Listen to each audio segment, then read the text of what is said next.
மழை நிலவரத்தை அரசு தொடர்ந்து கண்காணித்து வருவதாக பேரிடர் மேலாண்மை துறை அமைச்சர் KKSSR ராமச்சந்திரன் தெரிவித்துள்ளார்.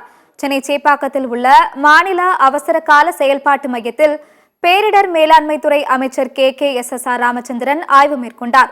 பின்னர் செய்தியாளர்களிடம் பேசிய அவர், புயல் மழையை எதிர்கொள்ள தமிழக அரசு தயாராக உள்ளதாகவும், மழை நிலவரத்தை அரசு தொடர்ந்து கண்காணித்து வருவதாகவும், முன்னெச்சரிக்கை நடவடிக்கையாக தஞ்சை மாவட்டத்துக்கு 2 பேரிடர் மீட்பு படைகள் விரைந்துள்ளதாகவும் தெரிவித்தார். பொதுமக்களை தங்க வைப்பதற்கு நிவாரண முகாம்கள் அமைத்து உணவு வழங்கவும் ஏற்பாடு செய்துள்ளதாகவும் அமைச்சர் KKSSR ராமச்சந்திரன் தெரிவித்தார்.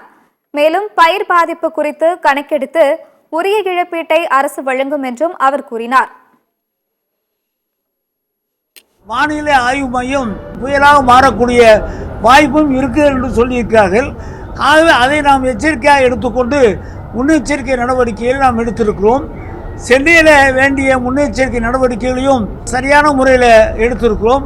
மாவட்ட நிர்வாகம், மாநகராட்சி நிர்வாகம் எல்லாம் இன்றைக்கு துரிதப்படுத்தி எல்லா பணிகளும் செய்து கொண்டிருக்கிறோம். மழை நிலவரத்தை அரசாங்கம் கவனித்துக் கொண்டிருக்கிறது. அதே போல பொதுமக்கள் தங்க வைப்பதற்கு சரியான இடங்கள் தயார் செய்யப்பட்டிருக்கா என்பதையும், அவருக்கு வேண்டிய உணவு, பால் போன்றவையெல்லாம் தயாராக இருக்க வேண்டும் என்ற எச்சரிக்கையும் சொல்லியிருக்கிறார்கள்.